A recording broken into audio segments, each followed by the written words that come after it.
मधुर मधुर नाम सीताराम सीताराम। मधुर मधुर नाम सीताराम सीताराम। मीठो नाम सीताराम सीताराम। पावन नाम सीताराम सीताराम। सीधा नाम सीताराम सीताराम। मधुर मधुर नाम सीताराम सीताराम। मधुर मधुर नाम सीताराम सीताराम। सीताराम सीताराम। सीताराम सीताराम। सीताराम सीताराम। माँ भारती को प्रणाम और पावन चिंतन धारा आश्रम की ओर से सभी को जय सिया राम। घोर संकट में पड़े हमारे प्रभु श्री राम को सहायकों की आवश्यकता आन पड़ी है, यानी सुग्रीव तथा श्री हनुमान का आगमन किष्किंधा कांड में होता है। तो फिर मिलते हैं संकट मोचन से और श्रवण करते हैं किष्किंधा कांड का। ओम श्री गणेशाय नमः। ओम श्री सरस्वते नमः। ओम श्री हनुमते नमः। ओम श्री गुरुवे नमः। श्री सियावर राम शरणागतम्। श्री सीताराम चंद्राभ्याम नमः। श्रीमद् वाल्मीकि रामायण किष्किंधा कांड 48वां सर्ग। दक्षिण दिशा में गए हुए वानरों का सीता की खोज आरंभ करना। उधर तार और अंगद के साथ हनुमान जी सहसा सुग्रीव के बताए हुए दक्षिण दिशा के देशों की ओर चले। उन सभी श्रेष्ठ वानरों के साथ बहुत दूर का रास्ता तय करके वे विंध्याचल पर गए और वहां की गुफाओं, जंगलों, पर्वत शिखरों, नदियों, दुर्गम स्थानों, सरोवरों, बड़े बड़े वृक्षों, झाड़ियों और भांति भांति के पर्वतों एवं वन्य वृक्षों में सब ओर ढूंढते फिरे, परंतु वहां उन समस्त वीर वानरों ने मिथिलेश कुमारी जनक नंदिनी सीता को कहीं नहीं देखा। वे सभी दुर्धर्ष वीर नाना प्रकार के फल मूल का भोजन करते हुए सीता को खोजते और जहां तहां ठहर जाया करते थे। विंध्य पर्वत के आसपास का महान देश बहुत सी गुफाओं तथा घने जंगलों से भरा था। इससे वहां जानकी को ढूंढने में बड़ी कठिनाई होती थी। भयंकर दिखाई देने वाले वहां के सुनसान जंगल में न तो पानी मिलता था और न कोई मनुष्य ही दिखाई देता था। वैसे जंगलों में भी खोज करते समय उन वानरों को अत्यंत कष्ट सहन करना पड़ा। वह विशाल प्रदेश अनेक गुहाओं और सघन वनों से व्याप्त था, अतः वहां अन्वेषण का कार्य बहुत कठिन प्रतीत होता था। तदनंतर वे समस्त वानर यूथपति उस देश को छोड़कर दूसरे प्रदेश में घुसे, जहां जाना और भी कठिन था, तो भी उन्हें कहीं किसी से भय नहीं होता था। वहां के वृक्ष कभी फल नहीं देते थे, उनमें फूल भी नहीं लगते थे और उनकी डालियों में पत्ते भी नहीं थे। वहां की नदियों में पानी का नाम नहीं था। कंद मूल आदि तो वहां सर्वथा दुर्लभ थे। उस प्रदेश में न भैंसे थे, न हिरन और हाथी, न बाघ थे, न पक्षी तथा वन में विचरने वाले अन्य प्राणियों का भी वहां अभाव था। वहां न पेड़ थे, न पौधे, न औषधियां थीं, न लता बेलें। उस देश की पोखरियों में चिकने पत्तों और खिले हुए फूलों से युक्त कमल भी नहीं थे। इसीलिए न तो वे देखने योग्य थीं, न उनमें सुगंध छा रही थी और न वहां भौरे ही गुंजार करते थे। पहले वहां कंडु नाम से प्रसिद्ध एक महाभाग सत्यवादी और तपस्या के धनी महर्षि रहते थे, जो बड़े अमर्षशील थे। अपने प्रति किए गए अपराध को सहन नहीं करते थे। शौच, संतोष आदि नियमों का पालन करने के कारण उन महर्षि को कोई तिरस्कृत या पराजित नहीं कर सकता था। उस वन में उनका एक बालक पुत्र, जिसकी अवस्था 10 वर्ष की थी, किसी कारण से मर गया। इससे कुपित होकर वे महामुनि उस वन के जीवन का अंत करने के लिए उद्यत हो गए। उन धर्मात्मा महर्षि ने उस समूचे विशाल वन को वहां शाप दे दिया, जिससे वह आश्रयहीन, दुर्गम तथा पशु पक्षियों से शून्य हो गया। वहां सुग्रीव का प्रिय करने वाले उन महामनस्वी वानरों ने उस वन के सभी प्रदेशों, पर्वतों की कंदराओं तथा नदियों के उद्गम स्थानों में एकाग्र चित्त होकर अनुसंधान किया, परंतु वहां भी उन्हें जनक नंदिनी सीता अथवा उनका अपहरण करने वाले रावण का कुछ पता नहीं चला। तत्पश्चात लताओं और झाड़ियों से व्याप्त हुए दूसरे किसी भयंकर वन में प्रवेश करके उन हनुमान आदि वानरों ने भयानक कर्म करने वाले एक असुर को देखा, जिसे देवताओं से कोई भय नहीं था। उस घोर निशाचर को पहाड़ के समान सामने खड़ा देख सभी वानरों ने अपने ढीले ढाले वस्त्रों को अच्छी तरह कस लिया और सब के सब उस पर्वताकार असुर से भिड़ने को तैयार हो गए। उधर वह बलवान असुर भी उन सब वानरों को देखकर बोला, अरे आज तुम सभी मारे गए। इतना कहकर वह अत्यंत कुपित हो बंधा हुआ मुक्का तान कर उनकी ओर दौड़ा। उसे सहसा आक्रमण करते देख वाली पुत्र अंगद ने समझा कि यही रावण है, अतः उन्होंने आगे बढ़कर उसे एक तमाचा जड़ दिया। वाली पुत्र के मारने पर वह असुर मुंह से रक्त वमन करता हुआ फटकर गिरे हुए पहाड़ की भांति पृथ्वी पर जा पड़ा और उसके प्राण पखेरु उड़ गए। तत्पश्चात विजयोल्लास से सुशोभित होने वाले वानर प्रायः वहां की सारी पर्वतीय गुफाओं में अनुसंधान करने लगे। जब वहां के सारे प्रदेश में खोज कर ली गई, तब उन समस्त वनवासी वानरों ने किसी दूसरी पर्वतीय कंदरा में प्रवेश किया, जो पहले की अपेक्षा भी भयानक थी। उसमें भी ढूंढते ढूंढते वे थक गए और निराश होकर निकल आए। फिर सब के सब एकांत स्थान में एक वृक्ष के नीचे खिन्न चित्त होकर बैठ गए। इस प्रकार श्री वाल्मीकि निर्मित आर्ष रामायण आदि काव्य के किष्किंधा कांड में 48वां सर्ग पूरा हुआ।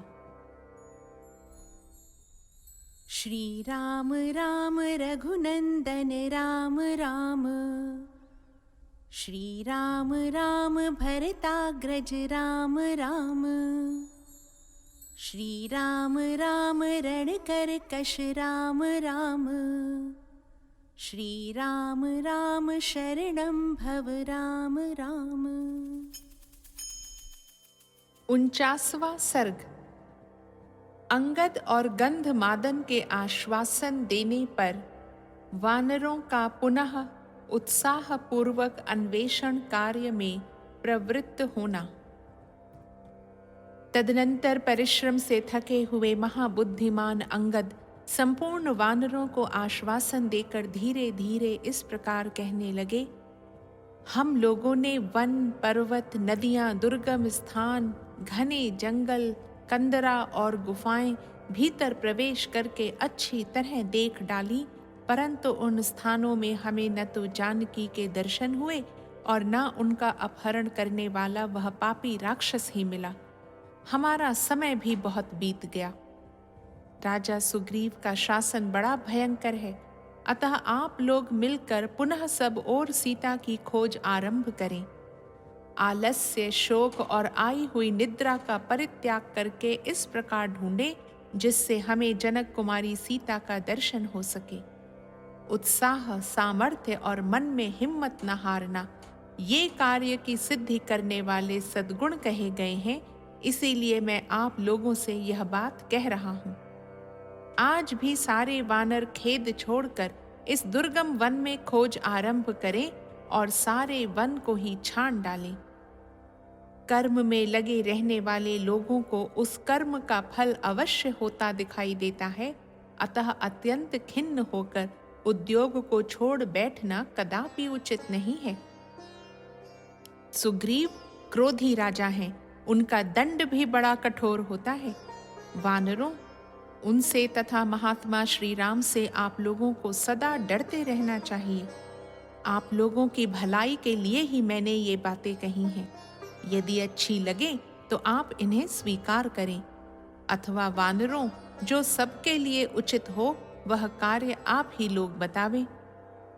अंगद की यह बात सुनकर गंधमादन ने प्यास और थकावट से शिथिल हुई स्पष्ट वाणी में कहा, वानरों, युवराज अंगद ने जो बात कही है वह आप लोगों के योग्य, हितकर और अनुकूल है, अतः सब लोग इनके कथनानुसार कार्य करें। हम लोग पुनः पर्वतों, कंदराओं, शिलाओं, निर्जन वनों और पर्वतीय झरनों की खोज करें। महात्मा सुग्रीव ने जिन स्थानों की चर्चा की थी उन सब में वन और पर्वतीय दुर्गम प्रदेशों में सब वानर एक साथ होकर खोज आरंभ करें। यह सुनकर वे महाबली वानर उठकर खड़े हो गए और विंध्य पर्वत के काननों से व्याप्त दक्षिण दिशा में विचरने लगे।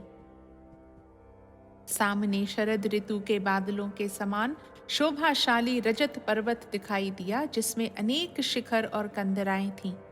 वे सब वानर उस पर चढ़कर खोजने लगे। सीता के दर्शन की इच्छा रखने वाले वे सभी श्रेष्ठ वानर वहां के रमणीय लोध्र वन में और सप्तपर्ण छितवन के जंगलों में उनकी खोज करने लगे। उस पर्वत के शिखर पर चढ़े हुए वे महापराक्रमी वानर ढूंढते ढूंढते थक गए, परंतु श्री रामचंद्र जी की प्यारी रानी सीता का दर्शन न पा सके। अनेक कंदराओं वाले उस पर्वत का अच्छी तरह निरीक्षण करके सब ओर दृष्टिपात करने वाले वे वानर उससे नीचे उतर गए। पृथ्वी पर उतरकर अधिक थक जाने के कारण अचेत हुए वे सभी वानर वहां एक वृक्ष के नीचे गए और 2 घड़ी तक वहां बैठे रहे। एक मुहूर्त तक सुस्ता लेने पर जब उनकी थकावट कुछ कम हो गई, तब वे पुनः संपूर्ण दक्षिण दिशा में खोज के लिए उद्यत हो गए। हनुमान आदि सभी श्रेष्ठ वानर सीता के अन्वेषण के लिए प्रस्थित हो पहले विंध्य पर्वत के ही चारों ओर विचरने लगे। इस प्रकार श्री वाल्मीकि निर्मित आर्ष रामायण आदि काव्य के किष्किंधा कांड में 49वां सर्ग पूरा हुआ। श्री राम राम रघुनंदन राम राम, श्री राम राम भरताग्रज राम राम, श्री राम राम रणकरकश राम राम, श्री राम राम शरणं भव राम राम। 50वां सर्ग। भूखे प्यासे वानरों का एक गुफा में घुसकर वहां दिव्य वृक्ष, दिव्य सरोवर, दिव्य भवन तथा एक वृद्धा तपस्विनी को देखना और हनुमान जी का उससे उसका परिचय पूछना। हनुमान जी तार और अंगद के साथ मिलकर विंध्यगिरि की गुफाओं और घने जंगलों में सीता जी को ढूंढने लगे। उन्होंने सिंह और बाघों से भरी हुई कंदराओं तथा उसके आसपास की भूमि को भी छान डाला। गिरिराज विंध्य पर जो बड़े बड़े झरने और दुर्गम स्थान थे वहां भी अन्वेषण किया। घूमते फिरते वे तीनों वानर उस पर्वत के नैऋत्य कोण वाले शिखर पर जा पहुंचे। वहीं रहते हुए उनका वह समय जो सुग्रीव ने निश्चित किया था बीत गया। गुफाओं और जंगलों से भरे हुए उस महान प्रदेश में सीता को ढूंढने का काम बहुत ही कठिन था, तो भी वहां वायुपुत्र हनुमान जी सारे पर्वत की छानबीन करने लगे। फिर अलग अलग एक दूसरे से थोड़ी ही दूर पर रहकर गज, गवाक्ष, गवय, शरभ, गंधमादन, मैंद, द्विविद, हनुमान, जाम्बवान, युवराज अंगद तथा वनवासी वानर तार, ये दक्षिण दिशा के देशों में जो पर्वतमालाओं से घिरे हुए थे, सीता की खोज करने लगे। खोजते खोजते उन्हें वहां एक गुफा दिखाई दी जिसका द्वार बंद नहीं था। उसमें प्रवेश करना बहुत कठिन था। वह गुफा वृक्षबिल नाम से विख्यात थी और एक दानव उसकी रक्षा में रहता था। वानरों को भूख प्यास सता रही थी। वे बहुत थक गए थे और पानी पीना चाहते थे। अतः लता और वृक्षों से आच्छादित विशाल गुफा की ओर वे देखने लगे। इतने में उसके भीतर से क्रौंच, हंस, सारस तथा जल से भीगे हुए चक्रवाक पक्षी, जिनके अंग कमलों के पराग से रक्त वर्ण के हो रहे थे, बाहर निकले। तब उस सुगंधित एवं दुर्लंघ्य गुफा के पास जाकर उन सभी श्रेष्ठ वानरों का मन आश्चर्य से चकित हो उठा। उस बिल के अंदर उन्हें जल होने का संदेह हुआ। वे महाबली और तेजस्वी वानर बड़े हर्ष में भरकर उस गुफा के पास आए, जो नाना प्रकार के जंतुओं से भरी हुई तथा दैत्य राजों के निवास स्थान पाताल के समान भयंकर प्रतीत होती थी। वह इतनी भयानक थी कि उसकी ओर देखना कठिन जान पड़ता था। उसके भीतर घुसना सर्वथा कष्ट साध्य था। उस समय पर्वत शिखर के समान प्रतीत होने वाले पवन पुत्र हनुमान जी, जो दुर्गम वन के ज्ञाता थे, उन घोर वानरों से बोले, बंधुओं, दक्षिण दिशा के देश प्रायः पर्वतमालाओं से घिरे हुए हैं। इनमें मिथिलेश कुमारी सीता को खोजते खोजते हम सब लोग बहुत थक गए, किंतु कहीं भी हमें उनके दर्शन नहीं हुए। सामने की इस गुफा से हंस, क्रौंच, सारस और जल से भीगे हुए चकवे सब ओर निकल रहे हैं। अतः निश्चय ही इसमें पानी का कुआं अथवा और कोई जलाशय होना चाहिए, तभी इस गुफा के द्वारवर्ती वृक्ष हरे भरे हैं। हनुमान जी के ऐसा कहने पर वे सभी वानर अंधकार से भरी हुई गुफा में, जहां चंद्रमा और सूर्य की किरणें भी नहीं पहुंच पाती थीं, घुस गए।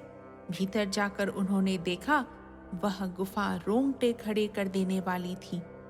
उस बिल से निकलते हुए उन सिंहों, मृगों और पक्षियों को देखकर वे श्रेष्ठ वानर अंधकार से आच्छादित हुई उस गुफा में प्रवेश करने लगे। उनकी दृष्टि कहीं अटकती नहीं थी। उनका तेज और पराक्रम भी अवरुद्ध नहीं होता था। उनकी गति वायु के समान थी। अंधकार में भी उनकी दृष्टि काम कर रही थी। वे श्रेष्ठ वानर उस बिल में वेग पूर्वक घुस गए। भीतर जाकर उन्होंने देखा, वह स्थान बहुत ही उत्तम, प्रकाशमान और मनोहर था। नाना प्रकार के वृक्षों से भरी हुई उस भयंकर गुफा में वे 1 योजन तक एक दूसरे को पकड़े हुए गए। प्यास के मारे उनकी चेतना लुप्त सी हो रही थी। वे जल पीने के लिए उत्सुक होकर घबरा गए थे और कुछ काल तक आलस्य रहित हो उस बिल में लगातार आगे बढ़ते गए। वे वानर वीर जब दुर्बल, खिन्न वदन और श्रांत होकर जीवन से निराश हो गए, तब उन्हें वहां प्रकाश दिखाई दिया। तदनंतर उस अंधकार से प्रकाशपूर्ण देश में आकर उन सौम्य वानरों ने वहां अंधकार रहित वन देखा, जहां के सभी वृक्ष सुवर्णमय थे और उनसे अग्नि के समान प्रभा निकल रही थी। साल, ताल, तमाल, नाग केसर, अशोक, धव, चंपा, नाग वृक्ष और कनेर, ये सभी वृक्ष फूलों से भरे हुए थे। विचित्र सुवर्णमय गुच्छे और लाल लाल पल्लव मानो उन वृक्षों के मुकुट थे। उनमें लताएं लिपटी हुई थीं तथा वे अपने फलस्वरूप सुवर्णमय आभूषणों से विभूषित थे। वे देखने में प्रातःकालिक सूर्य के समान जान पड़ते थे। उनके नीचे वैदूर्य मणि की वेदी बनी थी। वे सुवर्णमय वृक्ष अपने दीप्तिमान स्वरूप से ही प्रकाशित हो रहे थे। वहां नील वैदूर्य मणि की सी कांति वाली पद्म लताएं दिखाई देती थीं, जो पक्षियों से आवृत थीं। कई ऐसे सरोवर भी देखने में आए, जो बाल सूर्य की सी आभा वाले विशाल कांचन वृक्षों से घिरे हुए थे। उनके भीतर सुनहरे रंग के बड़े बड़े मत्स्य शोभा पाते थे। वे सरोवर सुवर्णमय कमलों से सुशोभित तथा स्वच्छ जल से भरे हुए थे। वानरों ने वहां सब और सोने चांदी के बने हुए बहुत से श्रेष्ठ भवन देखे, जिनकी खिड़कियां मोती की जालियों से ढकी थीं। उन भवनों में सोने के जंगल लगे हुए थे, सोने चांदी के ही विमान भी थे। कोई घर सोने के बने थे तो कोई चांदी के। कितने ही गृह पार्थिव वस्तुओं, ईंट, पत्थर, लकड़ी आदि से निर्मित हुए थे। उनमें वैदूर्य मणियां भी जड़ी गई थीं। वहां के वृक्षों में फूल और फल लगे थे। वे वृक्ष मूंगे और मणियों के समान चमकीले थे। उन पर सुनहरे रंग के भौरे मंडरा रहे थे। वहां के घरों में सब और मधु संचित थे। मणि और सुवर्ण से जटित विचित्र पलंग तथा आसन सब और सजा कर रखे गए थे, जो अनेक प्रकार के और विशाल थे। वानरों ने उन्हें भी देखा। वहां ढेर के ढेर सोने, चांदी और कांस, फूल के पात्र रखे गए थे। अगुरु तथा दिव्य चंदन की राशियां सुरक्षित थीं। पवित्र भोजन के समान तथा फल मूल भी विद्यमान थे। बहुमूल्य सवारियां, सरस, मधु, महामूल्यवान दिव्य वस्त्रों के ढेर, विचित्र कंबल एवं कालीनों की राशियां तथा मृग चर्मों के समूह जहां तहां रखे हुए थे। वे सब अग्नि के समान प्रभा से उद्दीप्त हो रहे थे। वानरों ने वहां चमकीले सुवर्ण के ढेर भी देखे। उस गुफा में जहां तहां खोज करते हुए उन महातेजस्वी शूरवीर वानरों ने थोड़ी ही दूर पर किसी स्त्री को भी देखा, जो वल्कल और काला मृग चर्म पहनकर नियमित आहार करती तपस्या में संलग्न थी और अपने तेज से दीप रही थी। वानरों ने वहां उसे बड़े ध्यान से देखा और आश्चर्यचकित होकर सब ओर खड़े रहे। उस समय हनुमान जी ने उससे पूछा, देवी, तुम कौन हो और यह किसकी गुफा है? पर्वत के समान विशाल काय हनुमान जी ने हाथ जोड़कर उस वृद्धा तपस्विनी को प्रणाम किया और पूछा, देवी, तुम कौन हो? ये गुफा, ये भवन तथा ये रत्न किसके हैं? यह हमें बताओ। इस प्रकार श्री वाल्मीकि निर्मित आर्ष रामायण आदि काव्य के किष्किंधा कांड में 50वां सर्ग पूरा हुआ। श्री राम राम रघुनंदन राम राम, श्री राम राम भरताग्रज राम राम, श्री राम राम रणकरकश राम राम, श्री राम राम शरणं भव राम राम। 51वां सर्ग। हनुमान जी के पूछने पर वृद्धा तापसी का अपना तथा उस दिव्य स्थान का परिचय देकर सब वानरों को भोजन के लिए कहना। इस तरह पूछकर हनुमान जी चीर एवं कृष्ण मृग चर्म धारण करने वाली उस धर्मपरायणा महाभागा तपस्विनी से वहां फिर बोले, देवी, हम सब लोग भूख, प्यास और थकावट से कष्ट पा रहे थे, इसलिए सहसा इस अंधकारपूर्ण गुफा में घुस आए।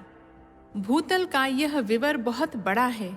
हम प्यास से पीड़ित होने के कारण यहाँ आए हैं, किंतु यहाँ के इन ऐसे अद्भुत विविध पदार्थों को देखकर हमारे मन में बड़ी व्यथा हुई है। हम यह सोचकर चिंतित हो उठे हैं कि यह असुरों की माया तो नहीं है, इसीलिए हमारे मन में घबराहट हो रही है। हमारी विवेक शक्ति लुप्त सी हो गई है। हम जानना चाहते हैं कि ये बाल सूर्य के समान कांतिमान सुवर्णमय वृक्ष किसके हैं? ये भोजन की पवित्र वस्तुएं, फल मूल, सोने के विमान, चांदी के घर, मणियों की जाली से ढकी हुई सोने की खिड़कियां तथा पवित्र सुगंध से युक्त एवं फल फूलों से लदे हुए ये सुवर्णमय पावन वृक्ष किसके तेज से प्रकट हुए हैं? यहाँ के निर्मल जल में सोने के कमल कैसे उत्पन्न हुए? इन सरोवरों के मत्स्य और कछुए सुवर्णमय कैसे दिखाई देते हैं? यह सब तुम्हारे अपने प्रभाव से हुआ है या और किसी के? यह किसके तपोबल का प्रभाव है? हम सब अनजान हैं, इसलिए पूछते हैं। तुम हमें सारी बातें बताने की कृपा करो। हनुमान जी के इस प्रकार पूछने पर समस्त प्राणियों के हित में तत्पर रहने वाली उस धर्मपरायणा तापसी ने उत्तर दिया, वानर श्रेष्ठ, माया विशारद महातेजस्वी मय का नाम तुमने सुना होगा। उसी ने अपनी माया के प्रभाव से इस समूचे स्वर्णमय वन का निर्माण किया है। मयासुर पहले दानव शिरोमणियों का विश्वकर्मा था, जिसने इस दिव्य सुवर्णमय उत्तम भवन को बनाया है। उसने 1 सहस्त्र वर्षों तक वन में घोर तपस्या करके ब्रह्मा जी से वरदान के रूप में शुक्राचार्य का सारा शिल्प वैभव प्राप्त किया था। संपूर्ण कामनाओं के स्वामी बलवान मयासुर ने यहाँ की सारी वस्तुओं का निर्माण करके इस महान वन में कुछ काल तक सुखपूर्वक निवास किया था। आगे चलकर उस दानव राज का हेमा नाम की अप्सरा के साथ संपर्क हो गया। यह जानकर देवेश्वर इंद्र ने हाथ में वज्र ले उसके साथ युद्ध करके उसे मार भगाया। तत्पश्चात ब्रह्मा जी ने यह उत्तम वन, यहाँ का अक्षय काम भोग तथा यह सोने का भवन हेमा को दे दिया। मैं मेरु सावर्णी की कन्या हूँ, मेरा नाम स्वयं प्रभा है। वानर श्रेष्ठ, मैं उस हेमा के इस भवन की रक्षा करती हूँ। नृत्य और गीत की कला में चतुर हेमा मेरी प्यारी सखी है। उसने मुझसे अपने भवन की रक्षा के लिए प्रार्थना की थी, इसलिए मैं इस विशाल भवन का संरक्षण करती हूँ। तुम लोगों का यहाँ क्या काम है? किस उद्देश्य से तुम इस दुर्गम स्थानों में विचरते हो? इस वन में आना तो बहुत कठिन है, तुमने कैसे इसे देख लिया? अच्छा, ये शुद्ध भोजन और फल मूल प्रस्तुत हैं, इन्हें खाकर पानी पी लो, फिर मुझसे अपना सारा वृतांत कहो। इस प्रकार श्री वाल्मीकि निर्मित आर्ष रामायण आदि काव्य के किष्किंधा कांड में 51वां सर्ग पूरा हुआ। श्री राम राम रघुनंदन राम राम, श्री राम राम भरताग्रज राम राम, श्री राम राम रणकरकश राम राम, श्री राम राम शरणं भव राम राम। 52वां सर्ग। तापसी स्वयं प्रभा के पूछने पर वानरों का उसे अपना वृतांत बताना और उसके प्रभाव से गुफा के बाहर निकलकर समुद्र तट पर पहुंचना। तत्पश्चात जब सब वानर यूथपति खा पी कर विश्राम कर चुके, तब धर्म का आचरण करने वाली वह एकाग्र हृदया तपस्विनी उन सब से इस प्रकार बोली, वानरों, यदि फल खाने से तुम्हारी थकावट दूर हो गई हो और यदि तुम्हारा वृतांत मेरे सुनने योग्य हो तो मैं उसे सुनना चाहती हूँ। उसकी यह बात सुनकर पवन कुमार हनुमान जी बड़ी सरलता के साथ यथार्थ बात कहने लगे। देवी, संपूर्ण जगत के राजा दशरथ नंदन श्रीमान भगवान राम, जो देवराज इंद्र और वरुण के समान तेजस्वी हैं, दंडकारण्य में पधारे थे। उनके साथ उनके छोटे भाई लक्ष्मण तथा उनकी धर्म पत्नी विदेह नंदिनी सीता भी थीं। जन स्थान में आकर रावण ने उनकी स्त्री का बलपूर्वक अपहरण कर लिया। श्रेष्ठ वानरों के राजा वानर जातीय वीरवर सुग्रीव महाराज श्री रामचंद्र जी के मित्र हैं, जिन्होंने इन अंगद आदि प्रधान वीरों के साथ हम लोगों को सीता की खोज करने के लिए अगत से सेवित और यमराज द्वारा सुरक्षित दक्षिण दिशा में भेजा है।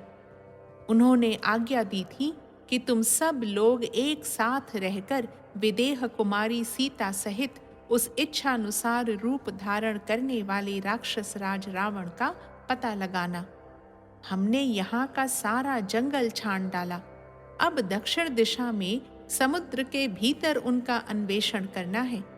अब तक सीता का कुछ पता नहीं लगा और हम लोग भूख प्यास से पीड़ित हो गए। अंत में हम सब के सब एक वृक्ष के नीचे थक कर बैठ गए। हमारे मुख की कांति फीकी पड़ गई। हम सभी चिंता में मग्न हो गए। चिंता के महासागर में डूबकर हम उसका पार नहीं पा रहे थे। इसी समय चारों ओर दृष्टि दौड़ाने पर हमको यह विशाल गुफा दिखाई पड़ी, जो लता और वृक्षों से ढकी हुई तथा अंधकार से आच्छन्न थी। थोड़ी ही देर में इस गुफा से हंस, कुरर और सारस आदि पक्षी निकले, जिनके पंख जल से भीगे थे और उनमें कीचड़ लगी हुई थी। तब मैंने वानरों से कहा, अच्छा होगा कि हम लोग इसके भीतर प्रवेश करें। इन सब वानरों को भी यह अनुमान हो गया कि गुफा के भीतर पानी है।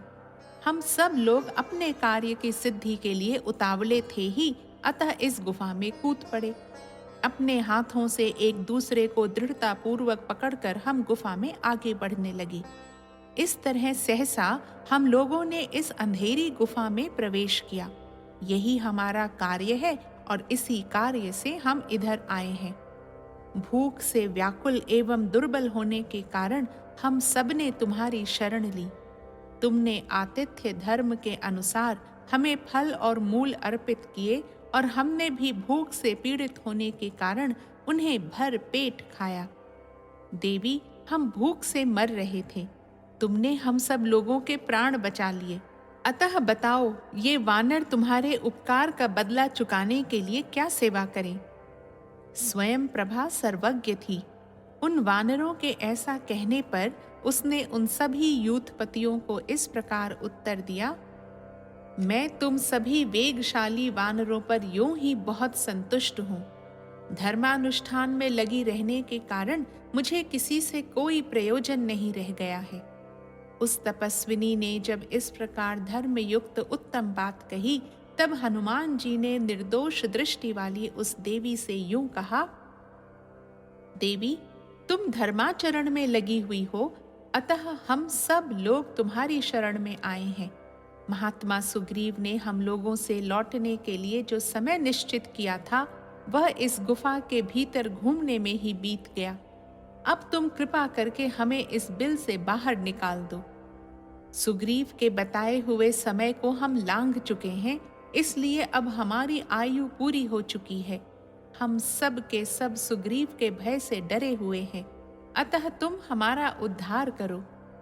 धर्मचारिणी, हमें जो महान कार्य करना है, उसे भी हम इस गुफा में रहने के कारण नहीं कर सके हैं। हनुमान जी के ऐसा कहने पर तापसी बोली, मैं समझती हूँ, जो एक बार इस गुफा में चला आता है, उसका जीते जी यहाँ से लौटना बहुत कठिन हो जाता है। तथापि नियमों के पालन और तपस्या के उत्तम प्रभाव से मैं तुम सभी वानरों को इस गुफा से बाहर निकाल दूंगी। श्रेष्ठ वानरों, तुम सब लोग अपनी अपनी आंखें बंद कर लो। आंख बंद किए बिना यहाँ से निकलना असंभव है। यह सुनकर सबने सुकुमार अंगुली वाले हाथों से आंखें मूंद ली। गुफा से बाहर निकलने की इच्छा से प्रसन्न होकर उन सब ने सहसा नेत्र बंद कर लिए। इस प्रकार उस समय हाथों से मुंह ढक लेने के कारण उन महात्मा वानरों को स्वयं प्रभा ने पलक मारते मारते बिल से बाहर निकाल दिया।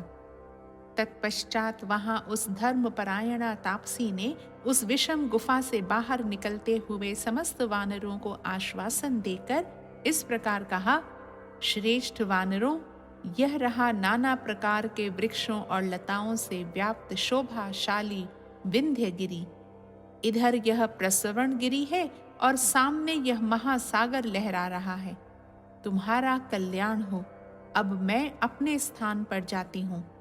ऐसा कहकर स्वयं प्रभा उस सुंदर गुफा में चली गई। इस प्रकार श्री वाल्मीकि निर्मित आर्ष रामायण आदि काव्य के किष्किंधा कांड में 52वां सर्ग पूरा हुआ। श्री राम राम रघुनंदन राम राम, श्री राम राम भरताग्रज राम राम, श्री राम राम रणकर्कश राम राम, श्री राम राम शरणं भव राम राम।